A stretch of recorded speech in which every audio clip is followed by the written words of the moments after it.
Welcome to the On Par Podcast. This is your host, Drew D'Alberto. Today I'm sitting here in the Flying Chimp Media studios with my good buddy, Jeff Kostick. How are you, Jeff? Hey, Drew. I'm doing really well. Thanks for hosting us while I'm hosting us today. All good. We've got the studio here, and when you said, hey, let's do the podcast, I said, hey, let's do it in my studio. Well, let's start with golf. I know that you and I pretty much picked up golf around the same time. Right. So tell us about how you got into golf and what you got into it for and where you are now. Give us the golf story. I'll give you the golf story. Okay, so I had been invited for years by people wanting to play golf with me, and I never played golf, and I didn't think I would enjoy it, frankly. I didn't. But it was on an Amazon Prime Day one day, and I bought a set of clubs. They were Strata clubs. I think I paid $200 or $300 for it. I don't remember. And they sat in my garage for literally 2 or 3 years. They still had the wrappers. This is like 7 or 8 years ago, 6 years ago, something like that. Yeah. Okay. Probably about 7 years ago is a good guess. And literally, like, the wrappers were still on the clubs. They were just literally sitting in the garage doing absolutely nothing. And my family and my brother's family and my parents were all going to go away to the Club Med that used to be Sandpiper. Yeah. Uh-huh. I think it's gone away at this point. I don't think it's there anymore. But and it was just a quick getaway. And my dad plays. He lives on a country club, and my brother plays frequently enough. And they said, hey, Jeff, we're going to play some golf. Why don't you bring your clubs? I said, sure, no problem. So literally, I threw the clubs in the trunk as we're all kind of schlepping over to for the weekend away. And literally, as the day that we're playing golf, I'm taking the wrappers off of the clubs. Like the little plastic things. And I didn't know anything. My brother gave me the quickest of lessons, right? He's like, all right, this is kind of what you want to do? I had nothing. And he's not a PGA Tour pro or a PGA teaching pro. I love my brother. He's an awful golfer. Awful golfer. Okay. I didn't know that at the time, but at the time, he was like, all right, you know more than me. I don't know. And I never really swung a golf club prior to that, really. And so I have a really good time. I hit a couple of what felt like to me at the time really good shots. Yeah. Now I now know that there was probably one shot that was all right, that was an approach shot that hit the green. All right, cool. That was it. I had no idea what my distances were. My distances were kind of what my brother said. It's you're probably at this, I think he said my 7 irons. Maybe 120, 130. I don't know. These clubs all hit at the same distance anyway, so it doesn't really matter. I wasn't able to get them airborne, so okay. so I wasn't. But it was awful. But I hit enough decent shots, and I just kept picking up my ball anytime I was out of play or whatever, and it was fine. And when we're done, my dad says to the two of us, he's like, hey, I'm going to play tomorrow if either of you want to play. Fully expecting my brother Jared to say yes and me to say no. Well, Jared said, no, I don't think I really want to. And I said, yeah, sure, I'm in. You only need to hit one good shot out of 100. Apparently. And it's weird. Golf is not like any other sport like that. If you made one free throw out of 100, you would never pick. You'd never pick up a basketball again. But if you hit one good golf shot out of 100 or 120 or whatever you took that day, it's probably more than that, but yeah. I was being... I appreciate it. I appreciate it. We all had a first time on the course, right? I mean, the first time on the course is exactly what you just said is, you hit a bunch of shots, you really don't know what you're doing.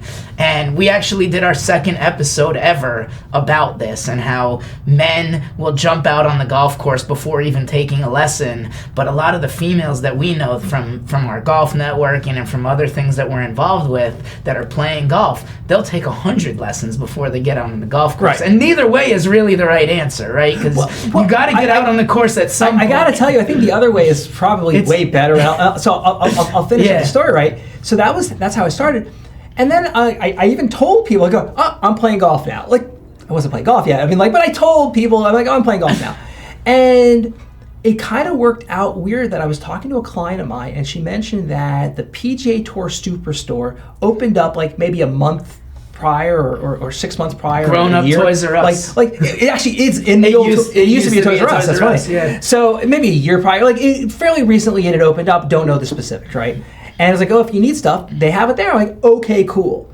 Well, I went there just kind of checking it out, and they've got a deal where, for $100 a year, that you can use their hitting bays, like kind of unlimited at a half an hour at a pop. They also have fairly inexpensive lessons. Well, I still didn't really have a regular game. I didn't really know much. So basically, I started after that first round or two. I went to lesson, hitting bay, and was the next, call it, year, give or take. I mean, like, there was a round or two interspersed in there, but mostly it was just kind of practicing and doing it the smart way, and doing lessons. Doing it the smart way. Learn the right technique and then practice it, right? Because you could go to all the lessons you want. If you don't practice it, it's useless. And if it wasn't 5 minutes from my office, it never would have happened. Because if all of this didn't work out, there's no way I'd be golfing today. Which I don't know if I should be upset or happy about that. I don't know, one of the two. But truly, it kind of happened where it was 5 minutes. So it's obviously indoors. So I would leave the office. I'd go hit for a half an hour, and then I'd go home, and I'd see my family. And in Florida, it rains every afternoon, so you got to be inside if you want to practice sometimes. Right. And so that's kind of how it started. And then I really liked it, and I kept playing. And now you're an addict, like me. Now I'm an addict. I joined a country club, which, whatever, and there you go. Yeah. So let's get back to, do you like it? Do you love it? Do you want more of it? And how does it help you? You obviously have Flying Chimp Media for a long time. You're a full service marketing agency. How has it expanded your network and helped you grow your business being a golfer now that you didn't get in to certain circles before? Okay, so first of all, when you said, do you like it, do you love it? I definitely don't like it, but I definitely do love it. I mean, makes perfect sense. I think anybody who actually plays golf understands what I just said, right? I definitely don't like it, but I definitely do love it. And I do hate it much of the time as well. It's a stupid game. I was about to curse, and I probably shouldn't on your podcast. Yeah, we got first tee of Broward kids listening. So yeah, I'm not going to curse. I'll do my best. So how has it helped Flying Chimp? I mean, a fair amount. So I ended up joining the golf club, much like for business, not where I'm looking to meet people at the club itself, but it gives me an opportunity to host people that anybody who's a golfer wants to play private courses. Like if you're interested in the course where I belong it's a lovely course. I'm a member at Park and Golf and Country Club where I live. I live in Parkland. And it's sort of like if I ask any golfer, hey, do you want to play?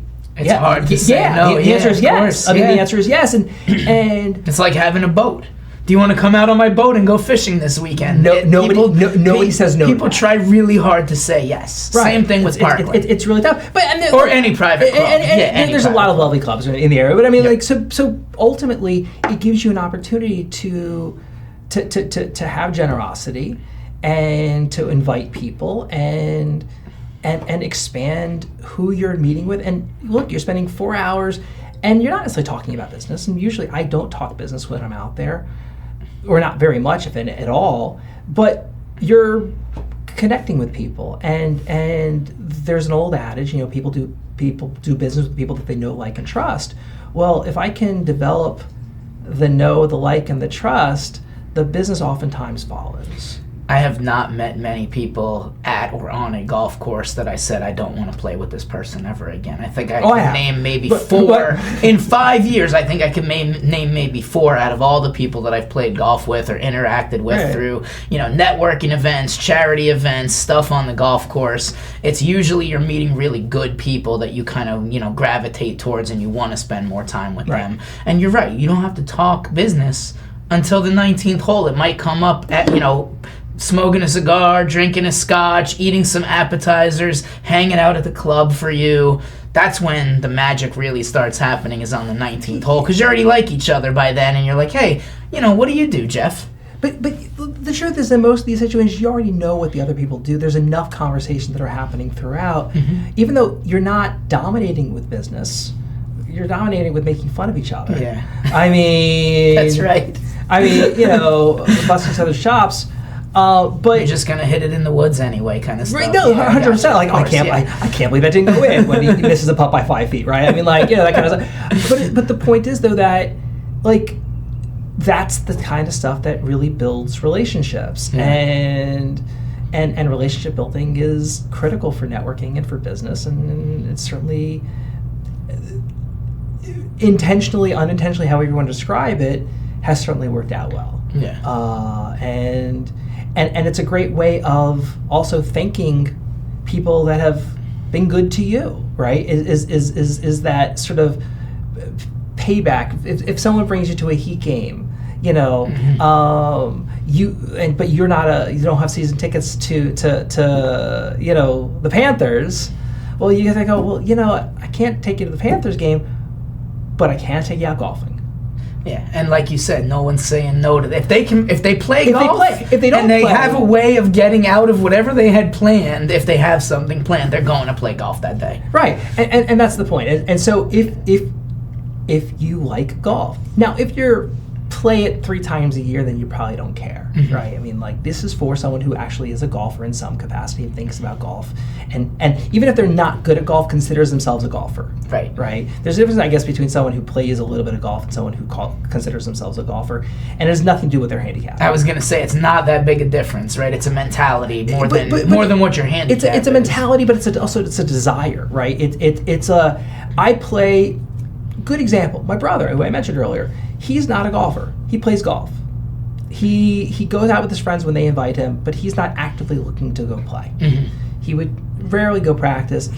And he's played some pretty amazing courses, by the way. Okay. Like, I mean, like bucket list courses. Like, I mean, like private club, like top private clubs in the country courses. Yeah, it's interesting you mentioned that, because I read an article the other day that the Palm Beach Par 3, which is only about an hour from where we're sitting right now, is rated one of the top 10 Par 3 courses in the United States. Okay. And I've played there before. Okay. And it's not a private club. You can get on, you know, you and I could go out there tomorrow morning if we got a tee time, no big deal. And, you know, it's interesting, like, there's all these hidden gems that you don't even know about in Palm Beach County specifically, because Broward, we don't have nearly as many courses that are like that type of level as in Palm Beach. Well, on the public side.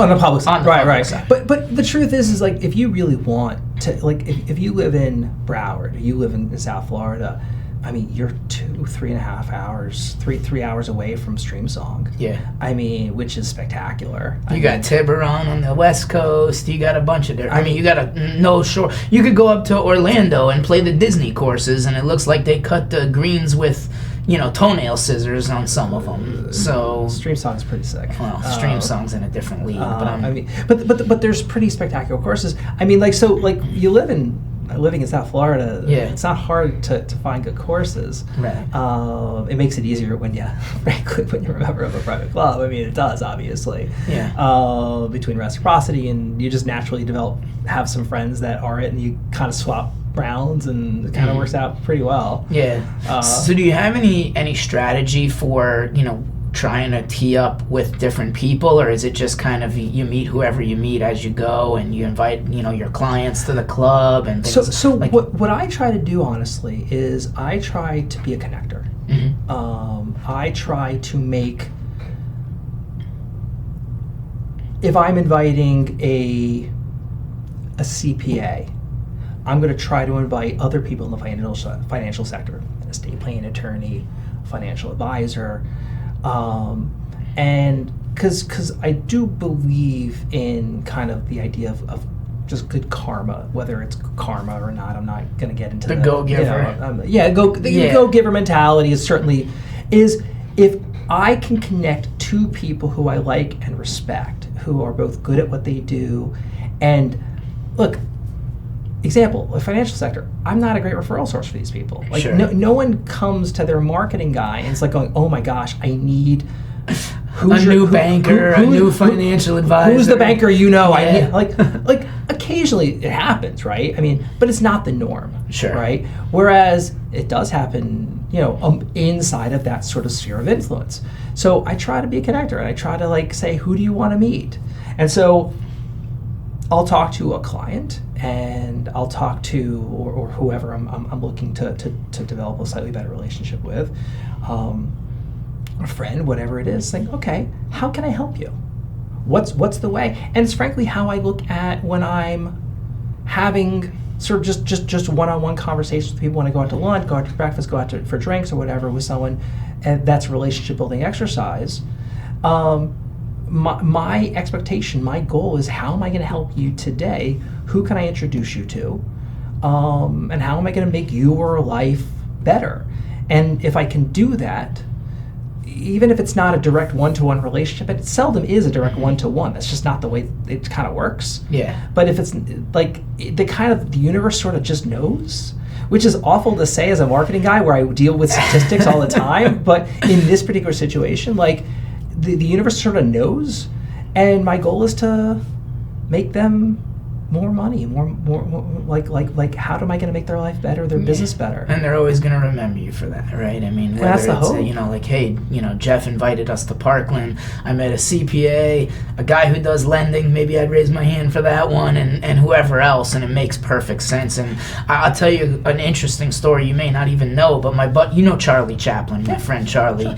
I invited him to play golf, and he invited one person, and I invited one person, and the guy that I invited happened to be a public adjuster. Okay. And Charlie is a property damage attorney. Sure. And so very intentional, like you just said. And they're still, this is 6 years, five years ago, I think. Okay. They're still doing a ton of business together. So it's a perfect, and that was not my intent. My intent was like, you know, I don't really know this guy that well, but he's a public adjuster. Charlie always wants to be introduced to one, you know, a public adjuster. Sure. Okay, you play golf, I play golf, let's go play golf. And the guy that Charlie brought is actually a longtime friend of mine for 5 years now, and he's sending me some business now. So you play the long game with golf, right? It's all about building that relationship and the intentional introduction, unintentional, intentional in that case. Well, I mean, it's intentional, but it's golf is simply a conduit to networking opportunities that you wouldn't have otherwise. Mm-hmm. That's really, at the end of the day, what it is. I mean, like... But it seems like it's better, if I may say. It's better than other sports, other activities. It seems to work infinitely better. And it's like you said, you got that 5 hours uninterrupted to get to know each other, right? You know about their kids, you know about their grandkids sometimes, you know about, you know, their life, where they're from, all these different, while you're making fun of them for not being able to hit it out of the sand or, missing a 5-foot putt or whatever else, you're building that rapport. Any activity that you're passionate about, by definition, is a good way of meeting people, okay? Whether it's basketball, whether it's golf, whether it's tennis, whether it's pickleball, whether it's Boy Scouts, whatever it is you're into is a good way of meeting people, because it's something that you have a passion for in some capacity. Dropping your kids off at the playground after school and hanging out with the other dads there. I've met clients everywhere I go sometimes. I mean, I know that you love to go shooting. Yeah. Right? And that used to be, or still are. Still are. Teach personal defense. Yeah, absolutely. I mean, so ultimately, there's a connection with people when you have a shared experience, a shared whatever it is. Benefit of golf is that shared experience, one, is a little bit longer, and it's more conducive to conversation. Yeah. Whereas if you play basketball, you're not talking the whole time you're playing basketball. Right. Okay. Or tennis, or pickleball, or whatever. I mean, like, you're just not able to, because the activity doesn't really allow for it. Mm-hmm. Whereas the activity of golf, sort of like of actual time of the 4 hours that you spend out there, that you're focused and not like 45 minutes. You're sitting and standing and walking and talking. It's not even 45 minutes. It's figure a minute per. So it depends on how many shots you're taking. Yeah, take a while with that. So maybe 45 minutes, maybe an hour, whatever it is. So whatever it is, it's a small percentage of the overall. And everything else is just conversation. You're out there shooting the bull. And whether you're drinking or not drinking. Smoking a cigar or not smoking a cigar, it doesn't really matter. It becomes a shared experience. I mean, it's no different than when you get together with someone for coffee or espresso or whatever it is. It becomes a shared experience as opposed to... But it's an hour or an hour and a half maybe, not 6 hours. Right? Because you got time, you get there, I don't know if you were playing for 6 hours. Well, no, but you get there, you check in, maybe you hit a bucket, maybe you hit some putts. 4.5 hour round. We got a lot of slow people playing on the public courses, so my rounds are probably a little longer than yours. Although we did play on Saturday at a public course, Palm Beach National, and we were out of there in about 4 hours exactly. That's okay. But then, after that, If you played in the morning, you go to lunch. If you played in the afternoon, you might go to dinner. You might get a drink. You might smoke a cigar. Absolutely. All of those other things, that's where I get the 6 hours from, not just the 4-hour round, right? The before and the after. Just like any networking or charity event you go to. Exactly. No, Stop making fun of me. It doesn't take me 6 hours to play golf. I'm not that bad. I've seen you play, so I wasn't totally sure. I'm not that bad. I'm not that bad. So I'm taking lessons from Sean, my co-host. So all right, there you go. I'm getting better. Although when you take lessons, it messes you up at first because you realize you had bad habits and you have to train out of those. So there's an old actually, I think it's from the Zen and the Art of Motorcycle Maintenance, but practice doesn't make perfect. Perfect practice makes perfect. Which I used a different term when I was teaching full time, which is if you practice the right technique, you're going to get good at what you're trying to get good at. If you practice crap, you're just going to be a crap master. And it's the same answer. And Sean said the same thing holds true in golf. So. I mean, yeah. So let's talk a little bit about, I know that you're playing in this charity tournament on Friday with me, and you have mixed feelings on charity events. I look at them as, one, we do the podcast at them. We showcase a couple of the sponsors and the people on the board and the charity, and we're getting more eyes and ears on our podcast, and we're doing a good thing for the charity. And I never know who I'm going to meet. I try not to take it seriously at all. This might be one of the few times where I'm drinking on the golf course or smoking a cigar or doing whatever that I don't normally do if I'm playing like on a Saturday morning at 7 a.m. I'm not drinking and smoking a cigar. That's too early for me. I'm too old for that, right? But tell us your take on the charity tournament. Now that you're a serious golf addict and a self-proclaimed golf snob. So you know my answer to this question. I know. But now I get to share with the audience. All right, so I have become a bit of a golf snob. And playing at Parkland all the time will do that to you. Well, it's closed right now, so I'm not playing there all the time. We're redesigning the course. Yeah, you played Adios instead. My heart bleeds for you. Go on. Yeah, play that in a few weeks. All right, so one of the things about golf that I absolutely love is that it's unforgiving. It is... And this is going to sound a little egotistical, but one of the things I love about it is one of the first things in my life that I've truly been bad at. Mm-hmm. Okay, like a lot of other things in my life have been relatively easy. Yeah, you got to measure your round by how many balls you didn't lose the first couple times out. I get it. I still do that. But ultimately, like I love that it's unforgiving. That one bad swing can destroy a hole, certainly, but it can destroy a round. Like 3 bad swings, 3 bad shots in the wrong situation at the wrong time can cost you 10, 12 strokes.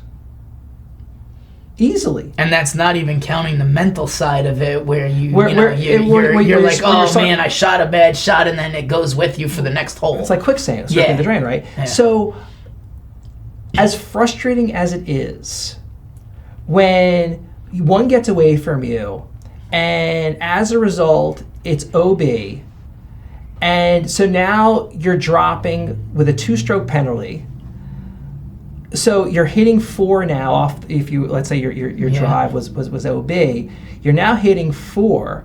So the best you can do if you yard out from 250, because you never got great distance on that is a bogey, right? I mean, like if you yard out, maybe if you yard out, you get a par, but that's not going to happen. Yeah. So really, the best you're absolutely hoping for in that situation is a double. Okay. Right? That's like if you theoretically parred. Yeah. Right? You're hitting your 130 shot and it goes in the hole, basically. Right. I mean, like so like you're hoping for a double at that point if you play the right. Like, if you do that 3 times, and realistically, when you're not a scratch golfer, right, and pars are not the expectation, but they're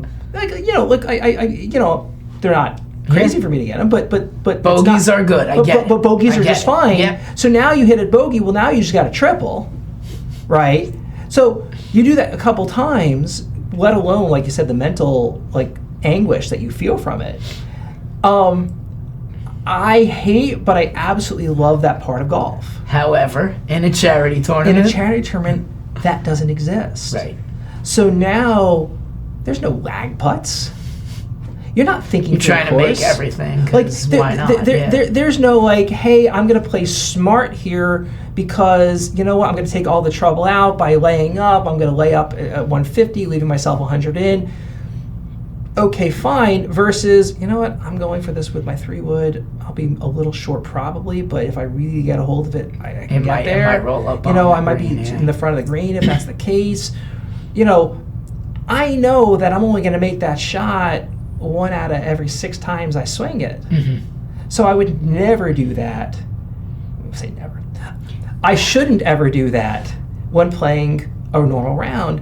Whereas in a scramble, you're encouraged to do that, which I get is more fun, especially if you're playing with a lot of people that aren't so great, whatever. And I get all that, but I absolutely love being penalized, and when you truly are tracking your scores, right, and you're counting every single penalty, and there's no mulligans, and because I don't take mulligans, I don't like my handicap is my handicap, right? I got it. And I am both proud and both mortified of my handicap, right?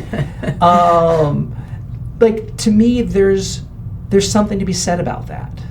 And so, and we've all played with people when they say, like, oh, I shot like an 87. Going, you took 7 shots off of 4. What are you talking about?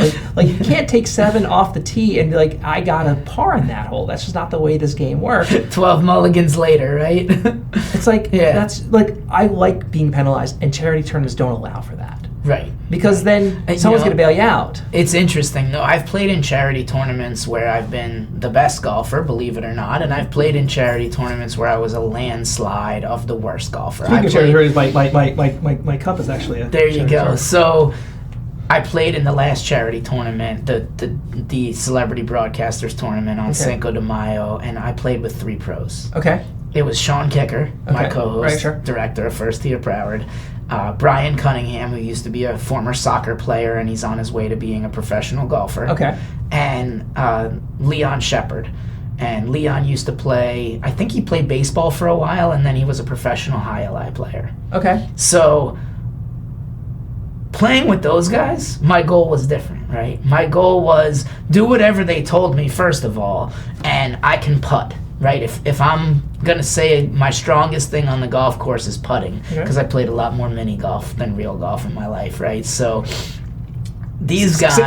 By the way, Sam is shaking his head. Yes. Sam is your producer, and he's a professional mini golfer. Sam is the lead videographer here at Flying Chimp. Gotcha. So you like mini golf then, Sam? I like mini golf. All right, great. So I told, and Sean knows this because he's my coach, right? So he knows, like, okay, leave Drew kind of alone on putting. I took lessons from Rich Rogers, and he's one of the best putters I've ever seen. So the rest, I expected to not get a single best ball the entire day. And I got probably 8 or 9 best balls. Okay, wow. A lot of them were chips or pitches, but a couple of iron shots when those, because those guys are, Sean is a former touring pro, Brian's on his way to being a pro, and Leon is, I think he played semi-professional or like the junior leagues or the Corn Ferry Tour or something like that. So I'm thinking if I get some best balls in there, I won today. Right. It was amazing. Yeah, and I played with a ringer on my team before in a charity tournament, but never 3. Was that Chris? It was never 3 ringers in Drew. Oh, Chris. Chris? Yeah, Chris Burr. Exactly. So I remember you telling me this. Oh my gosh! And I played with actually Aldi Foyhel, who was the best player on the Nova Southeastern team a few years ago on the girls' team. She was the only member of the team that made it to nationals. Okay. And it was funny because when I played with her, she came out and she's like, I've never taken a sip of alcohol on the golf course before. And, Jacqueline Revis was with us, and she jokingly said, well, we're corrupting you today.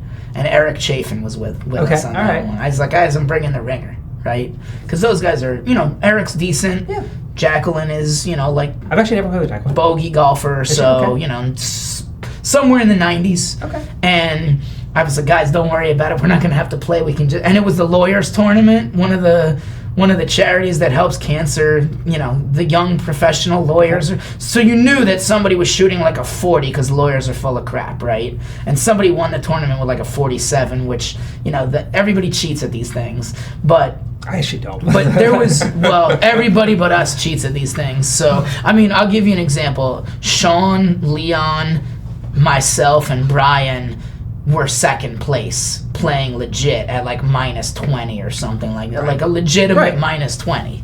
But these guys, I mean, Leon, if I missed the putt, Leon made the putt. Okay. And they were blasting Sean hits it 250 down the fairway every single shot. I don't think he misses a single fairway. He's automatic off the tee. And then the other two guys just blasted away. So they had no stress, no pressure. They're swinging and they're hitting it 320 down the middle. So when they hit it 320 and it's in the fairway, phenomenal. If it's not in the fairway, we got Sean's.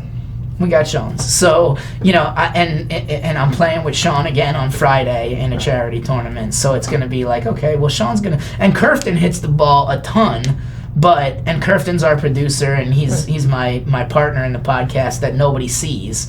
But Curfton can hit it. It just may not go straight every time, right? So he can swing away. He's a good athlete. He is a good athlete, and he's a bodybuilder. No. But controlling the shot. Sometimes the second shot is his worst nemesis. But yeah, Sean doesn't miss those shots, so we're fine. But yeah, I mean, and you never know who you're gonna meet. I bring it back to the business side. I've met people at the lunch after a charity tournament or the dinner after a charity tournament that are friends. We play golf together, we pass referrals, we do business together. Some of them are direct clients or I'm their client. So I like the charity tournament for a lot of other reasons, but you have to kind of remove yourself from the sadist mentality of one bad shot could ruin your day. It's different. Right. It's a very different experience. Right. And we mentioned Chris, and Chris said to me the other day, like, oh, I don't mind playing in a charity tournament now because my game is so off that it sets it up okay. Jokingly, of course, half joking, somewhat serious. So yeah. I mentioned this thing, something similar to you earlier. Like, I mean, I've been really struggling lately. Yeah. And it's like, all right, I'm not, and I haven't been playing as much. I mean, so I get that. It's different. And it's not less fun or more fun. It's just less or more fun based on your personal preferences. Like, I mean, some people absolutely love a scramble kind of format. Has Rich or anybody recommended to you the book The Inner Game of Golf? No. Have you heard of this book before? I've heard the name. I'm in the middle of reading it on Rich's recommendation right now, and I think that you might enjoy it because it talks about the mentality of saying, instead of I'm struggling right now, I was struggling. Right, because your words become your actions. What's funny is a friend of mine who I've played with a handful of times had made a comment to me once. She's like, when you talk to yourself on the golf course, talk to yourself. Which we all do. Talk to yourself as though you were talking to your child. Okay. Because how many times have you been on the golf course, you hit a bad shot, you're like, you suck, and you're so angry at yourself, and you're cursing at yourself. But you're not going to say that to Harrison. But I would never say it to Harrison. And you would never say it to Nick or whatever. I mean, like because I'd be like, hey, buddy, don't worry about it. It's all good. And look, my son plays a little bit. I mean, like right now, soccer's dominating his life, but I get that. Basketball's dominating Nick's life. Tessa was in first tee for 18 straight weeks with 1 week in between, and then she saw her brother playing basketball, and now she's like, I want to take the summer. And I get it. She wants to take the summer off of golf because it's hot. It's hot. Oh, it's miserable. It's really, really hot. So she's going to play basketball this summer, and then hopefully we'll get her back in the fall. But go on. I'm sorry. No problem. So, but ultimately, I of course I'd be positive. I'd go like, hey, buddy, you hit a good shot. It just didn't work out. Don't worry about it. Mm-hmm. Or, hey, it happens. Go up, hit another one. Don't worry about it. Shake it off. But we never talk to ourselves on the course that way. Yeah. Ever. Yeah. Like, you're always negative with yourself, but positive with your kid. Well, if you can remain positive with yourself. Now, I've never been successful at doing this. I want to be clear. This is theory that I've never been able to implement. Yet been successful. I've not yet been successful because you haven't read the book yet. No. So there you go.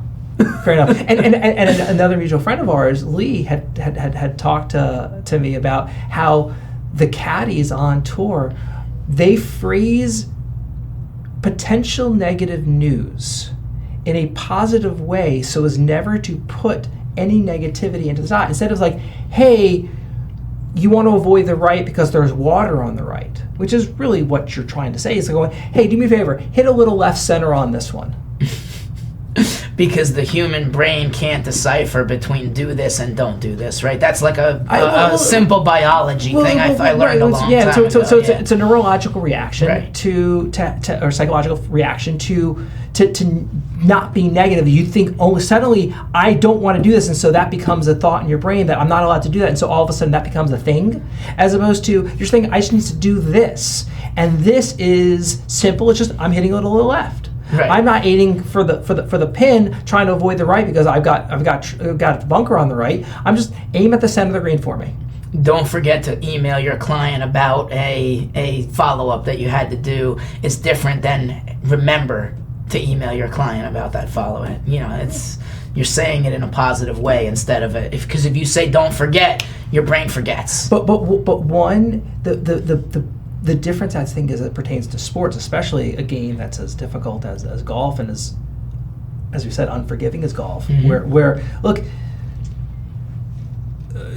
Michael Jordan missed half the shots he ever took, right? I mean, and yet he's still the GOAT. Yep. I'm sorry, anybody who thinks that LeBron's the GOAT. Yeah, we're not going to even go there. That's just a waste of a conversation. But, the point is that, in a game like golf where you can't really miss those shots. So having a bad stretch is really debilitating to either a round or a series of rounds. Well, it's interesting that you mentioned the GOAT thing because I was talking to Sean one day on the podcast about Tiger or Jack. And if you ask Tiger who the greatest of all time is, he says it's Jack because Jack won more majors.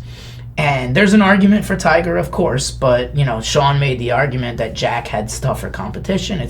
You can't really make that transition in other sports. Like if you said basketball, because you said Jordan, if you ask who the GOAT is in basketball and you went by just championships, it becomes Bill Russell. Right. And he's not in the conversation with Jordan usually, right? So it's a different dynamic. He's a top 10 of all time, but he's not. Of course. And he won 8 championships in a row, which is just absurd. But he's not in the top 3. Correct. So, but in golf, it's just you. Right? There's just you. Right. Like you said, it's very unforgiving. You can't blame your teammate. You could blame your caddy and fire him, but it's really not your caddy's fault. Nope. It's your fault. So it's very interesting you brought that up. So I want your opinion on something. All right. Tangenting a little bit here. All right. I have always believed that golf is a game based on athleticism, but not necessarily a sport. Because in my mind, a sport is where someone is trying to stop you from doing something. Like if you're playing hockey, there's other hockey players trying to prevent you from scoring. Basketball, soccer. Well, they used to baseball. play defense in basketball, but not anymore. But that's another story. But theoretically, there are people that are trying to stop you from accomplishing your goal. Okay, there's always whereas bowling or darts or pick your sort of kind of solo sport. No one's trying to stop you. Curling, okay, they're curled, but there's no one trying to stop you. But it looks funny on TV. It does look very funny. Any game where you're encouraged to drink during the game shouldn't necessarily be an elite resort. But like the beer baseball leagues and stuff like that. But my point is, I want your opinion on that. It's tough when you have a guy like John Daly out there chain smoking cigarettes and drinking Diet Coke nonstop and getting wasted the night before. But you know what? Jordan used to get drunk on the golf course and then play playoff games. I'm not even talking about that. I'm just. You're saying is golf a game or a sport? Is right, because no one in golf is trying to stop you. The only thing to stopping you yourself is you and the course. Yeah. Right. There's not another human being. No one's running at you with a club as you're trying to swing. That's frowned upon. Yeah. But every sport has a mental aspect to it as well. Right? Oh, for sure. So it's a tough one. I would and maybe it's because I just love golf and I love the game of golf and it's called the game of golf, right? So I would still say that it's a sport because it's athletic pursuit. You do, and the mechanics of it. But then, would shooting be a sport? And there are the shooting sports, right? if you're going into shooting sports, they have 3-gun, they have Glock competitions, they have personal defense they have all different types of competitions. All skill and all requires athleticism. Shooting sports. But I get that. You know, do people go drinking? Probably they do. Not that they should, but you know, do people do that? I love the idea of people shooting. Yeah, I don't think it's a great idea either. But you know, people do all kinds of weird stuff. But no one, in my mind, no one is trying to stop. So you'd call it a game? I would say that's a game with skill and athleticism. Yeah, I mean, like diving, it would be a game in that regard in my mind. I feel like we have to start Googling definitions of sport versus game or something to answer this. But no, especially with this audience. That's okay. Listen, I mean, I still think, you know, with all the preparation that, you know, like a pro golfer swings a golf club 700 times a day. They have a swing coach, they have a personal trainer, they have a dietitian, they have a chef, they have an agent. I struggle to not call it a sport with all of that. It's a professional sport. But people who play poker oftentimes have the same thing. They're going through hundreds and hundreds calculations. But at the highest levels of poker now, I mean, like, you have to study. Like, it is not just like, hey, I don't think you've got it, I'm going to call you. Right. I mean, when you look at, like, I know you're a poker guy, so I bring it up. Like, you know, GTO, game theory optimal, right? And poker is... It's not just math. It's not just understanding the rule of 2 and the rule of 4, you're right? Reading body language. You're reading people's eyes. But even more than that, though, move. Pure game theory optimal, because that's exploitative. Actually, that's a slightly different branch of poker. Yeah. Game theory optimal is heavily based on ranges and math and everything else, to where it's like based on their position and this and that. They have solvers. Like, I don't know if you know this, but they have solvers which kind of like tell you the most optimal way of playing based on your hand and the bets that you're facing based on the number of... I mean, like, it's very... And you are doing that in golf. I mean, if you've ever seen the Phil Mickelson video about him talking about how he calculates which club to use and the wind and the elevation and all these other... I mean, it'll break your brain if you're a casual Saturday golfer. But I also don't think, though, that poker's a sport. That's fair. It's hard to call poker a sport because you're sitting inside. Yeah, but you know what? But there's an endurance to it. Yeah, it takes a lot to sit at a poker table for that long. I've been in one where I sat for like 8 hours. These guys are sitting for 8 hours a day, 10 hours a day, 15 hours a day, multiple days in a row for the World Series or one of those big tournaments. Sure. So yeah, you gotta be sharp mentally. You gotta have some physical. You know, most of them, right? There's always the John Daly that's the outlier that, you know, people point to. So, again, it requires some physical conditioning, but is it a sport? That's a hard one for me. It's a fair point. So, well, let's get back to business real quick. Because we're all about golf and business and networking on the podcast. So, you know, tell us about, you know, some great business advice you've gotten or a great business book that you've read that you want to share with our audience. My favorite book on business is Good to Great by Jim Collins. Okay. Why?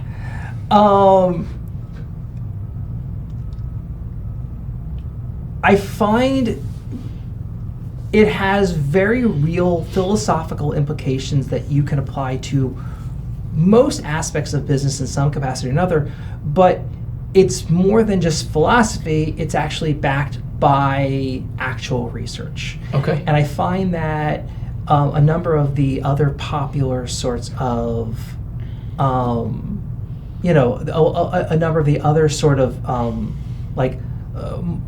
of business management type books don't get into the science or don't have actual reporting behind it, don't have actual statistics behind it, whereas, you know, Jim Collins' stuff, and he also, you know, has a couple other books that they're all excellent. But I find Good to Great just kind of taps into all that. And I even remember when COVID first happened and how as soon as it happened, I immediately thought of, and I've even spoke to a business coach who I have a good relationship with, about the Stockdale paradox and how I remembered it from that book. Mm-hmm. And it kind of created this whole sort of mentality of how am I going to get through COVID? And this is when it was, you know, March, April, kind of right after the world shut down. Right, the world is shut down. We don't know what's happening. And I remember kind of kind of likening to that.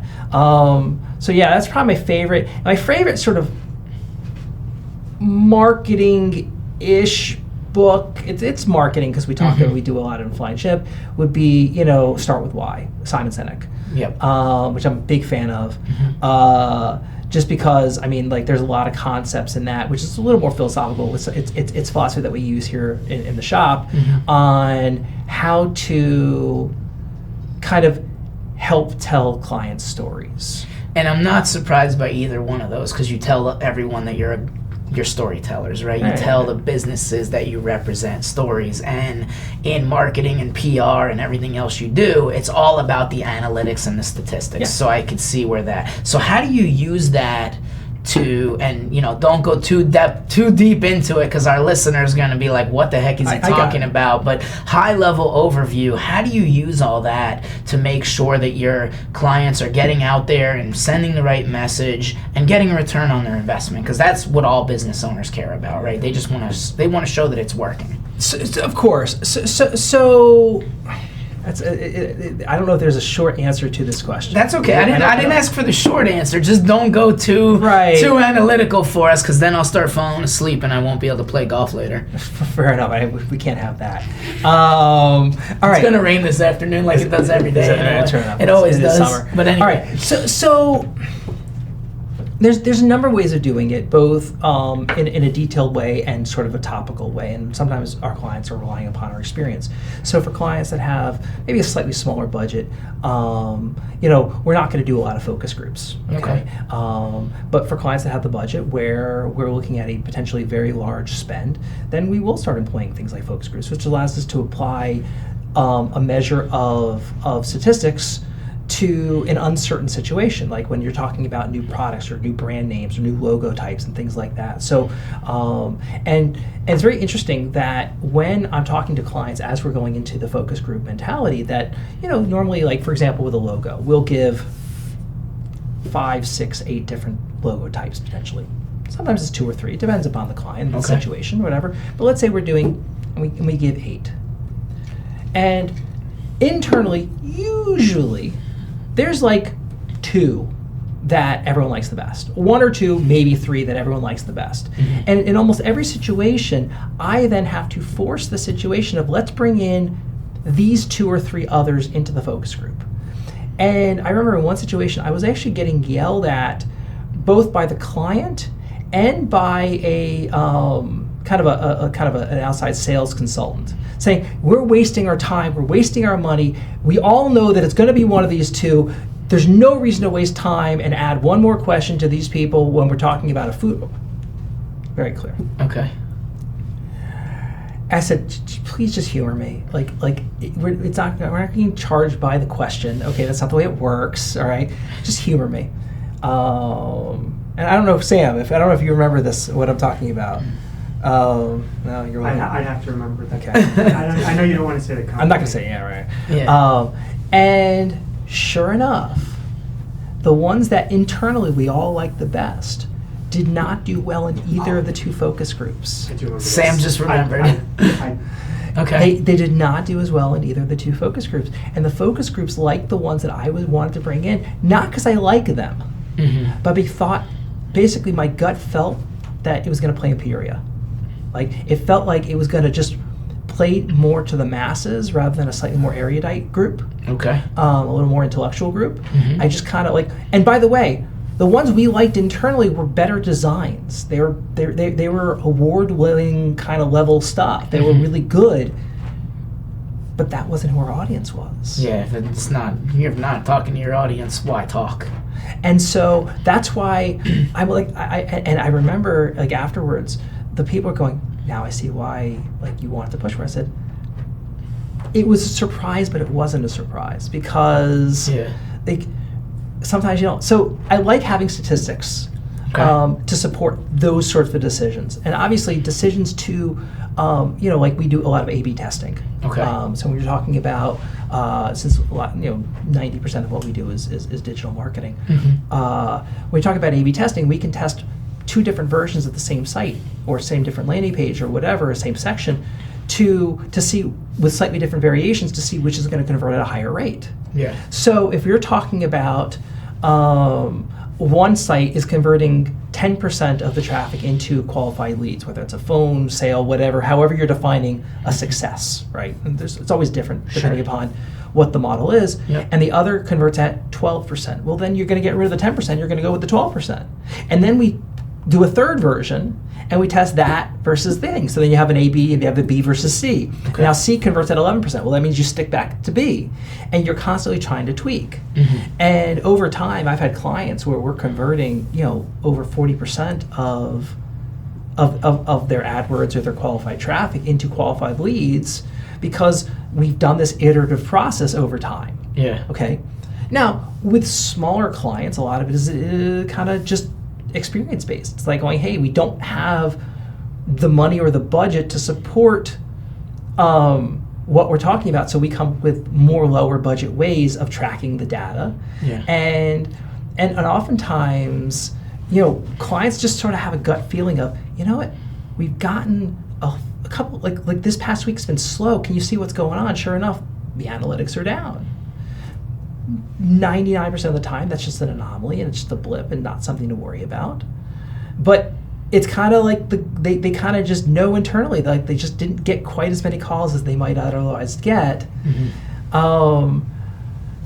So that was kind of a high-level way of responding. That's good. So what else have I not asked you that you want the audience to hear about you, your golf, your networking, your business? What else do you want to kind of close with? Well, I'm a crappy golfer. I'm really good at marketing, though. I'm a really creative guy, but I'm not a good golfer. That's okay. You're good enough to play with anybody, though, right? Because if you can break 100 as consistently as you do, I know you didn't last time, but you can break 100. You break 100 consistently, or or even just pick up when you know you're out of the hole and it's over. So I will say is I usually expect to break 90. Let's start there.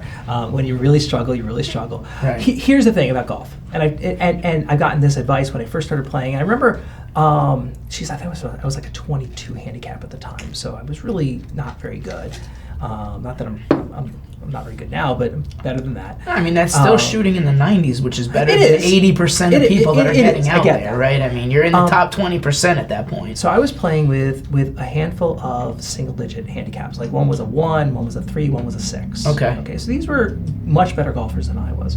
And the advice I was given is like, just play fast. Yeah. He's like, I've played with you before, with a friend who's actually is a very good golfer. He's like, I played with you before, you play quickly, just keep playing quickly. It's like, if you're struggling on a hole, pick up, which I know you're willing to do. Yep. And so put another way, if you're gonna suck fast. Suck quickly, yeah, right. Move, keep it moving, keep it moving. Whereas I'm sure we've all played with very good golfers who take forever. They'll triple read a putt. And those people aren't fun to play with either. Right. Don't be a dick. Play quickly, and for the most part, most people are happy to play golf. As long as you have a smile on your face and can bring good snacks and introduce the right people, you're gonna get invited back. Yeah, absolutely. And knock on wood, I've been pretty lucky that most people are willing to play golf with me. And I think that's it. So thank you very much for your time today, Jeff. We enjoyed having you on the On Par podcast. And if you want to check him out, he's Flying Chimp Media. Thank you. Visit us at flyingchimp.com. And there you go. Have a good one.